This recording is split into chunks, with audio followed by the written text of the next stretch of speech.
en expectativa. Esta mañana estamos finiquitando el contacto para establecer un diálogo, una entrevista que va a conceder en este canal y en este espacio el expresidente de la República, el economista Rafael Correa Delgado. Hemos solicitado y hemos aceptado esta entrevista en unas circunstancias muy complejas que vive el Ecuador. De tal manera que esperemos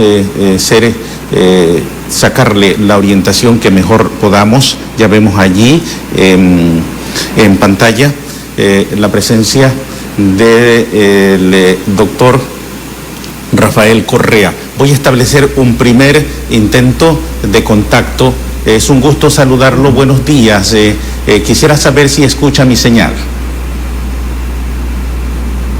Muy bien, lo escucho, muy bien lo veo. Y gracias por esta invitación y un inmenso abrazo a Esmeraldas. Muchas gracias. Para nosotros también es un contento. 7 de la mañana acá en Ecuador. Allá 14 horas creo que es. Gracias por aceptar esta entrevista, economista, y la hacemos en un día en donde Ecuador está amenazado, está herido por dos plagas. La una, el coronavirus, que ha sorprendido a la humanidad entera, y la otra, un poco conocida en nuestro país, el tema de la corrupción. En el tema del coronavirus, 30.000 personas han sido afectadas, de acuerdo con la información que nos entrega el Ministerio de Salud Pública, y de ellas 2.200 han fallecido.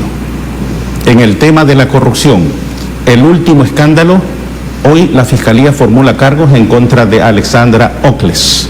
Se sobrepreció 7.000 kits alimenticios destinados a la gente que ha sido afectada en esta tragedia. Costaba cada uno costaba cada uno $95, pero se los sobrepreció en 150. Esta situación pone preocupante lo que pasa en el Ecuador. Desde allá usted ha conducido este Ecuador por una década, confiado en un proyecto político que lo dejó en buenas manos, pero el Ecuador no da pie con bola. ¿Cómo mira usted la situación que vive Ecuador? Nos gustaría, incluso con su sapiencia, analizar el problema de Latinoamérica, sobre todo, pero más de este Ecuador nuestro. Bienvenido, buenos días. Muchísimas gracias. Nuevamente mi gratitud por esta oportunidad. Hemos tenido un blindaje, una censura mediática impresionante. Los que hablaban de libertad de expresión nos censuraron. Pero bueno, lo importante es que podemos saludar a Esmeraldas por medio de este canal y agradezco nuevamente la entrevista. Quisiera empezar primero con mi solidaridad para las víctimas de esta crisis. El virus no lo creó el gobierno, la catástrofe sí. Entonces, para los familiares de los muertos, para los desempleados, mandar gente al desempleo en esta situación es realmente criminal. Y la gratitud también para la gente que arriesga su vida por salvar la de otros. Nuestros médicos, nuestros enfermeros, enfermeras, policías, fuerzas armadas, servidores privados, que también agricultores, industrias básicas que tienen que seguir proveyendo los bienes de primera necesidad. Usted ha hablado de dos plagas, le llamó crisis sanitaria y la crisis moral que está atravesando el país. Y una tercera crisis, la crisis económica. Y eso va a empeorar día tras día porque no solo que no están haciendo nada para evitarla, están como a propósito profundizándola, probablemente para privatizar empresas, quién sabe. Pero podemos hablar de eso posteriormente. La crisis sanitaria, le decía, el virus no lo creó el gobierno, la catástrofe sí. Nos tomó en el peor momento, estamos cosechando lo que sembraron los grupos de poder 3 años. 3 años ha mantenido un gobierno inepto, deshonesto, que desinstitucionalizó todo el Estado, lo debilitó totalmente, pero con tal de que nos persiguiera había que mantenerlo, ¿no? Al liderazgo le llamaron autoritarismo y al reparto de la patria le llamaron diálogo. No nos olvidemos de eso. Nos tomó con un sistema de salud destrozado, por las políticas neoliberales. Los populistas éramos nosotros por hacer el nuevo hospital en Esmeralda, por hacer los nuevos hospitales en Guayaquil y a lo largo y ancho de la patria. Había que hacer, era medicina telemática, nos dijeron. Despidieron miles de funcionarios del sistema de salud, entre ellos centenas de médicos. Terminaron el convenio que teníamos con Cuba, 400 médicos cubanos regresaron en el mes de diciembre a su país. Redujeron por primera vez en 12, 15 años el presupuesto en salud, rompiendo la Constitución, diciendo que eso era lo técnico, nosotros éramos los populistas por gastar en salud. Pero no solo eso, tal vez lo más grave. Repartieron los hospitales para comprar votos, para comprar apoyos políticos. A los Bucarán le dieron el hospital de los Cebos en Guayaquil, a Quiñones le dieron el hospital del Sur, a Dumé le dieron el hospital del Niño, a los Salazar le dieron el hospital del Monte Sinaí, y seguramente lo mismo Esmeralda, para comprar los votos de esos asambleístas esmeraldeños que nos traicionaron.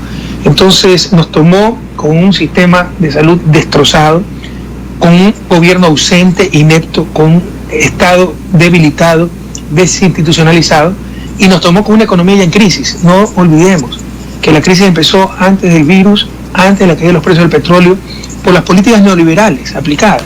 El sálvese quien pueda, importen hasta Nutella, que quiebre la producción nacional, que desaparezca el empleo nacional, gastemos la plata en cualquier tontería, la plata del petróleo, ¿no? Hasta para importar Nutella, como les decía, y ya decrecimos el año 2019 en 0.5%. Pero pese a ese crecimiento, para que vean la clase de modelo que nos impusieron, los bancos rompieron récord de utilidades. Por favor, no perdamos la capacidad de asombro. O sea, bueno, decreció la economía, pese a que no había caído los precios del petróleo, que ya nosotros tenemos una economía estabilizada. Ok, decreció la economía. Pero ¿cómo se puede explicar que los bancos rompan récord de utilidades? Que mientras todo el mundo vende menos, hay menos trabajo, hay menos actividad económica, ellos rompan récord de utilidades y esa plata la manden fuera del país. Es un modelo perverso, solo para unos cuantos, excluyendo a las grandes mayorías.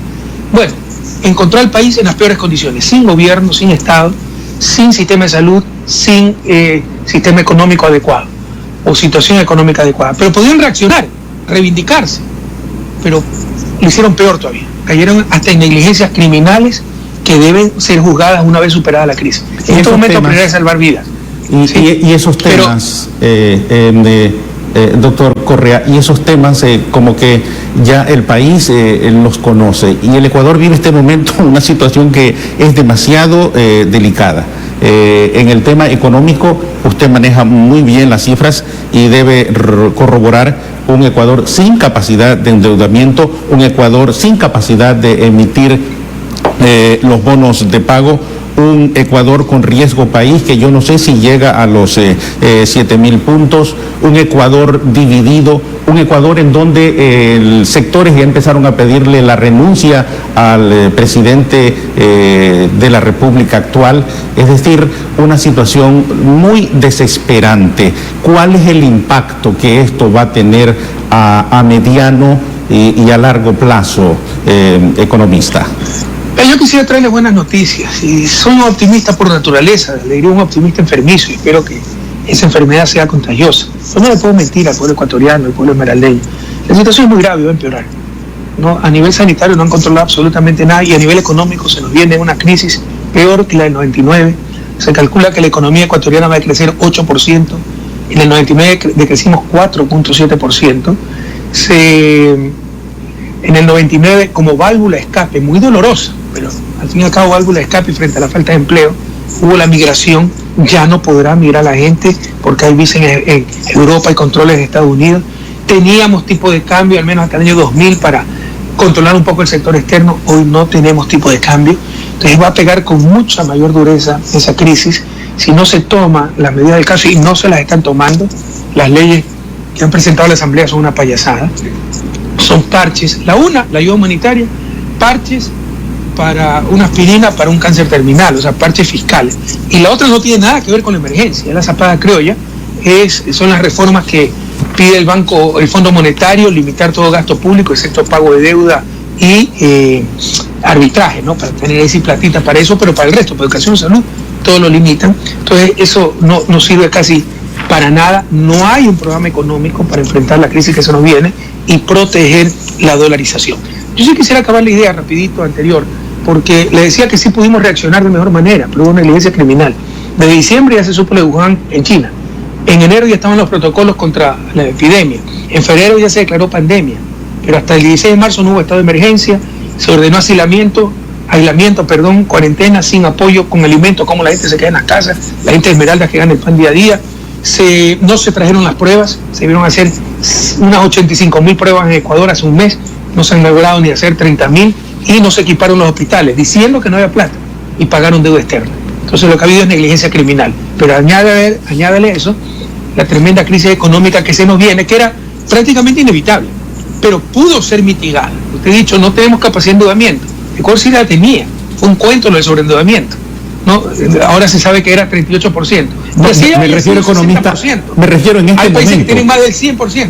Ya, en este momento es porque están cerrados los mercados internacionales, otro problema, ¿no? Por eso no se pueden colocar bonos. Ya, por supuesto, el riesgo del país de Ecuador está en la estratosfera, pero sí se puede acudir a los organismos multilaterales.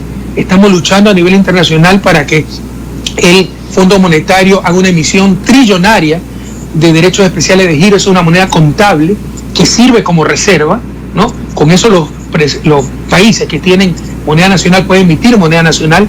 Nosotros no podemos emitir moneda nacional, pero podemos intercambiar esos derechos especiales de giro por dólares, por euros y traer liquidez al país. Entonces, sí hay otras vías como los multilaterales o préstamos bilaterales. E incluso, economista, hasta hace poco se manejaban los gobiernos, los organismos regionales como una coyuntura para poder tener una acción de tipo política y social más incisiva, pero hasta eso no se lo cuenta ahora, no se lo tiene.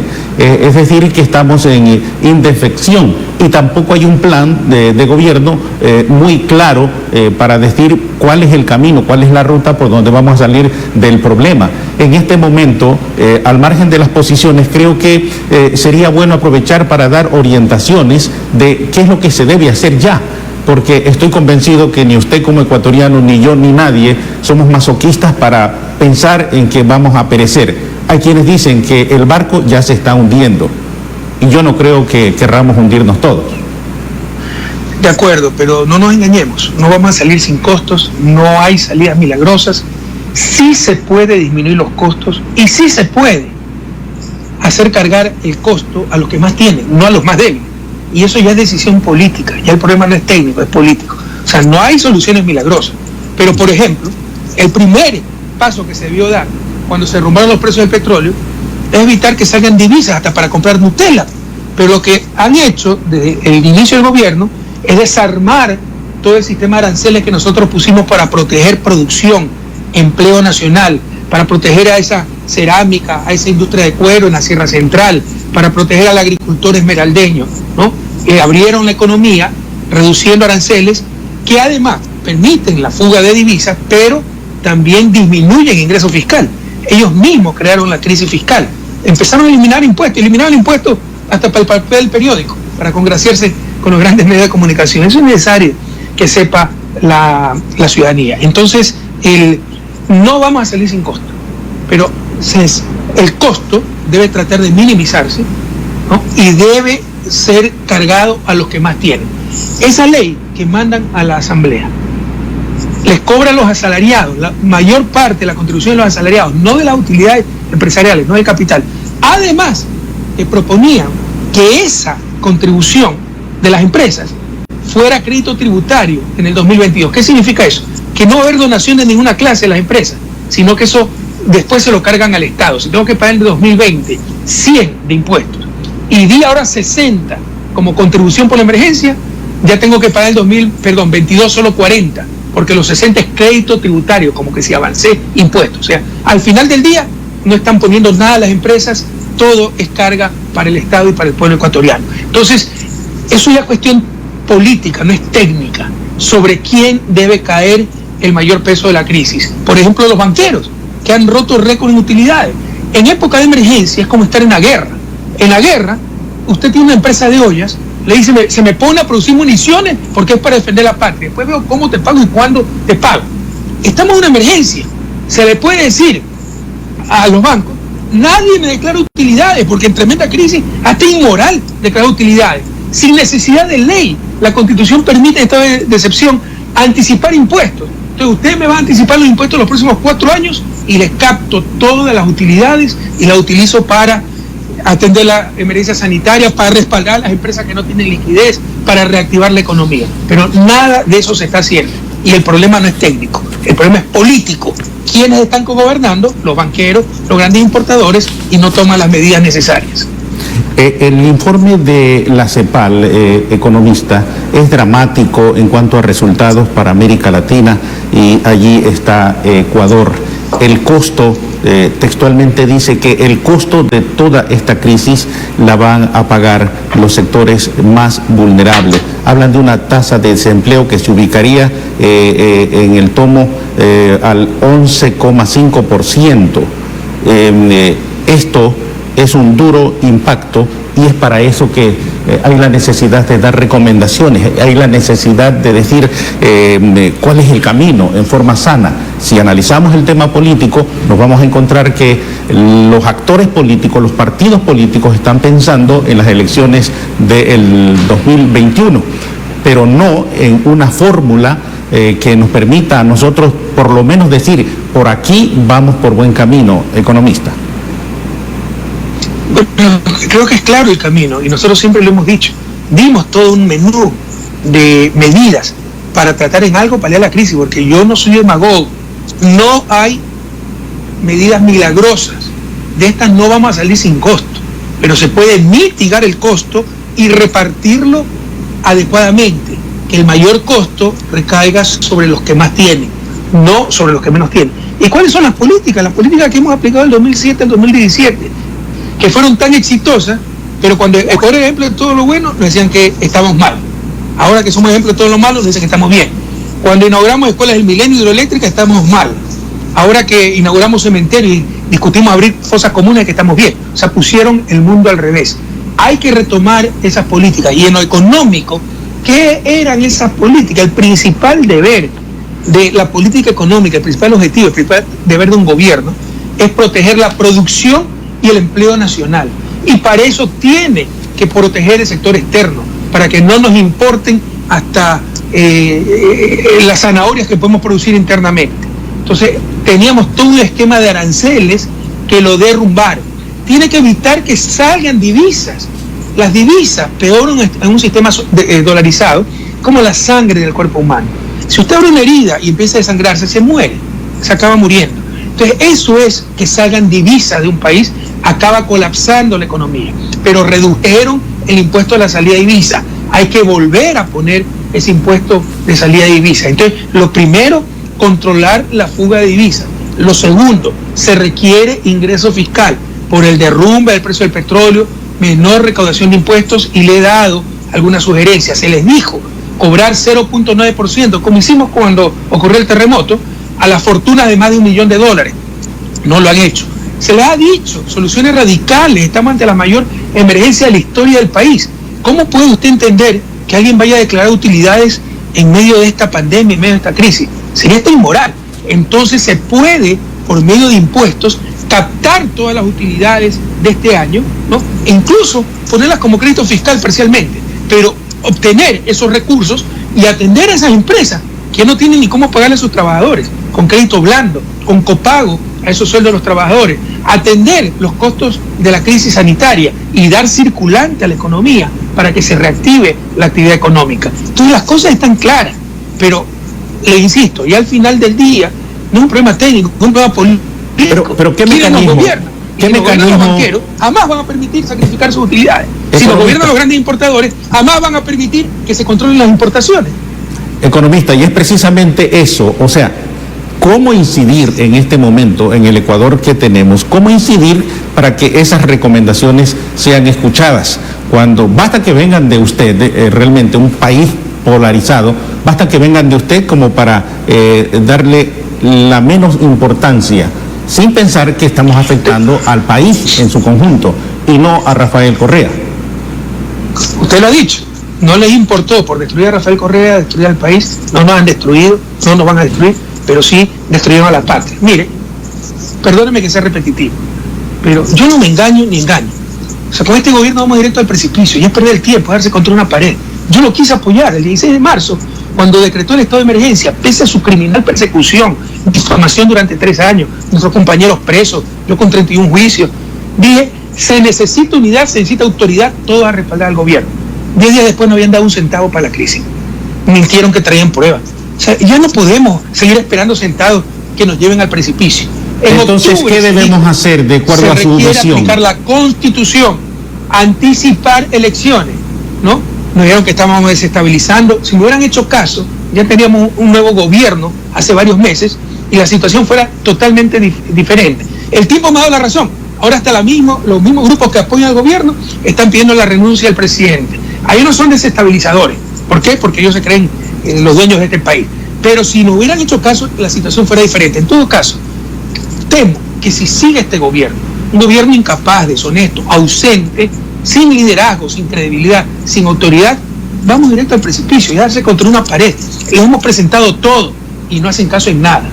¿En qué erró Rafael Correa? Porque todo este equipo que está gobernando fue el que usted le dejó al país en una continuidad de un proyecto político que en este momento ha fracasado.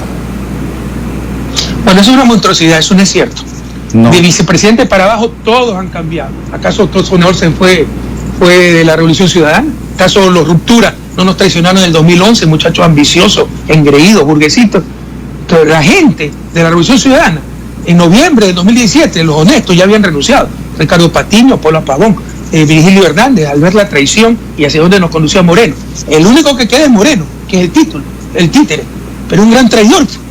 No me diga que ahora quieren en su brillante estrategia, los grupos que lo apoyaron, creo. Alexandra Ocles que la continuidad de Correa. Y se vendió pues el gobierno hace 3 años, entonces, ¿qué es lo que está buscando? Y por si acaso, las víctimas no somos los culpables por la traición, son los traidores los culpables. Imagínense que Eloy Alfaro sea culpable de la traición de Leonidas Plaza. Entonces pongamos las cosas en su justo orden. Los que se quedaron son los corruptos, los que se vendieron por los hospitales, por los puestos, por las dádivas, no son los que traicionaron a la Revolución Ciudadana. Pero hace rato, hace 3 años, ese gobierno no es la Revolución Ciudadana. Economista, en el orden político, ¿cuál es la posición que usted va a tomar? Se aproximan unas elecciones en donde hay dudas si se darán, no se darán, pero ¿cuál es el ambiente político que usted ve este día? En la Asamblea van a acontecer algunas cosas, el señor Nebot ya creo que marcó posiciones, el señor Lasso también ha marcado posiciones en la aprobación de la ley humanitaria. ¿Cuál es la posición? ¿Qué va a hacer Rafael Correa, impedido en una sentencia que para usted es una persecución, pero de acuerdo con nuestras leyes, pues eso ya está dado, usted no podrá participar? ¿Cuál es la estrategia, si podríamos conocer? Primero, me faltó decirle que el MPD y Pachacuti también han apoyado incondicionalmente al gobierno. Segundo, hay que ser preciso, licenciado. Ya. La sentencia no está ejecutoriada. Yo tengo todos mis derechos políticos intactos. Ya. Estamos hablando de una justicia, una dictadura, que verá en la historia, será una condecoración para nosotros, porque además de haber servido a la patria, fuimos perseguidos por el peor gobierno de la historia, que se ha tomado todo, en gran parte gracias a los medios de comunicación y ese linchamiento mediático y la amenaza a jueces, se ha tomado también la justicia. Mire, esas leyes no van a pasar, al menos la ley de ayuda humanitaria, no va a pasar. La derecha, porque siempre protege su bolsillo, así les toque dar marginalmente. Y nosotros tampoco vamos a apoyar, tuvimos una reunión de buró hace un par de días, porque por más que tratamos de corregir las cosas, hacer que los que más tienen más paguen, que el costo caiga sobre el capital, no sobre los seres humanos, proteger el empleo, proteger a los deudores, no nos hicieron caso en lo más mínimo, entonces vamos a votar contra la ley. La segunda ley probablemente la apoye, creo, porque es una ley neoliberal que nada tiene que ver con la emergencia. Nosotros, con más razón todavía, nos vamos a poner esa segunda ley. Si no pasan esas leyes, no sé qué sucederá. O sea, el gobierno tal vez llame a muerte cruzada. Si llama a muerte cruzada, tendrá que anticipar elecciones y las van a perder. No llaman a elecciones, eso se llama dictadura. Entonces, le diría que estamos en un panorama de incertidumbre. Habrá que esperar que transcurran los días para que se aclare un poco el escenario, pero la ley, al menos ayuda humanitaria, no va a pasar en la Asamblea. Usted va a participar en las próximas elecciones, economista. Nos acaba de decir que es un proceso que sigue. A propósito del juicio, ¿qué es lo que sigue? ¿Ya le notificaron? ¿Usted apeló? ¿Le alcanza el tiempo para defenderse y participar en el proceso electoral que se viene? Vea, ese juicio tiene 2 millones de nulidades, pero lo principal, más allá de cosas de derecho, me acusaron de una cosa, me condenaron por otra, ahora me acusan de tener influencia psíquica sobre 20 participantes. Lo principal es que nunca ha habido cohecho, se ha armado un muñeco de muy mala fe, mezclando, por ejemplo, el Fondo de Solidaridad que teníamos en la presidencia, nuestro propio dinero, diciendo que eso es dinero ilícito, que yo recibí $6,000 y tonterías.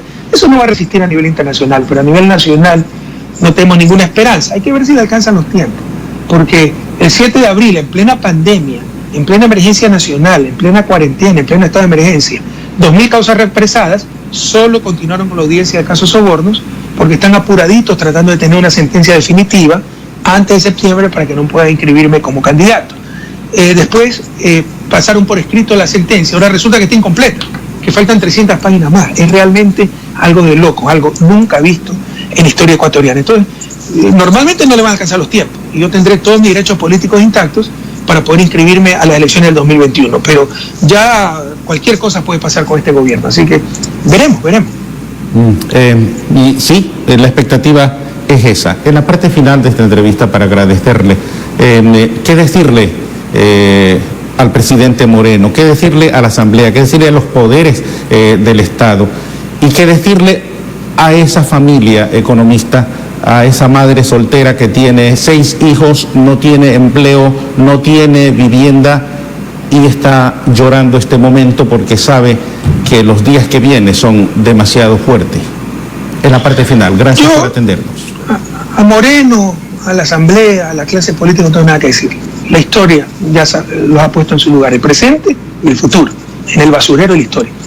Este es el peor gobierno de la historia, nefasto, y una Asamblea menos que mediocre, excepto el Grupo de Revolución Ciudadana. La gente no sabe apreciar eso, pero analicen nuestras propuestas, nuestra postura, siempre defendiendo a las grandes mayorías. Pero había una aplanadora, supuestamente a nosotros nos criticaban eso, que ha callado todo, se ha repartido el país, las comisiones, y ha invisibilizado a nuestra bancada, que ha hecho lo posible de adentro. Yo no tengo nada que decir, eso le dirá al pueblo ecuatoriano, y la historia ya los tiene en su basurero. A esa madre tengo mucho que decirle. Sí, no quiero engañarla, son momentos durísimos, pero que no pierda la esperanza. Siempre hemos salido adelante, lo volveremos a hacer, pero para arreglar las cosas tiene que cambiar el poder político. Yo no quiero aprovechar este espacio para politiquería, no es mi estilo, pero no me engaño. Esto no es técnico, yo puedo darle toda una cátedra de economía, darle un seminario, 6 meses pasando a hablar, pasarme hablando de todo lo que hay que hacer para reformar la economía. Pero si no cambia el poder político, no va a cambiar nada. Entonces la solución está en sus manos, en su voto. No se vuelvan a dejar engañar. Todo esto es consecuencia de que nos dejamos engañar. Cosecharon lo que sembraron 3 años. Estamos llorando lágrimas de sangre por haber mantenido 3 años un gobierno inepto, ausente, deshonesto, solo por perseguir a Correa. Nunca más dejémonos engañar de esta forma. La situación es durísima, pero no perdamos la esperanza. Así que mi abrazo a esa madre, mi abrazo a los familiares de las víctimas, mi abrazo a esos desempleados, mi abrazo a esos héroes que arriesgan su vida por salvarlas de otros. Ya no perder la esperanza. Son momentos durísimos, pero saldremos adelante.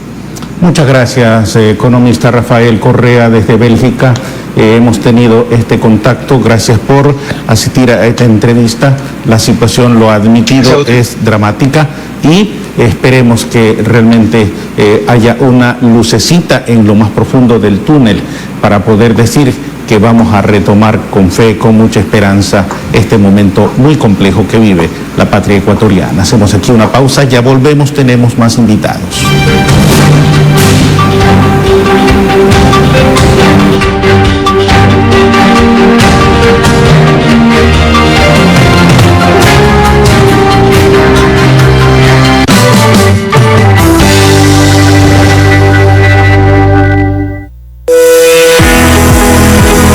La prefecta de Esmeraldas, Roberta Zambrano, continúa entregando alimentos y provisiones en toda la provincia. Está muy bien porque ya necesitamos que alguien hiciera frente a la situación y muy agradecido aquí porque la prefecta Roberta ha venido a darnos esta ayuda alimenticia porque para uno es bastante. El amor a nuestra provincia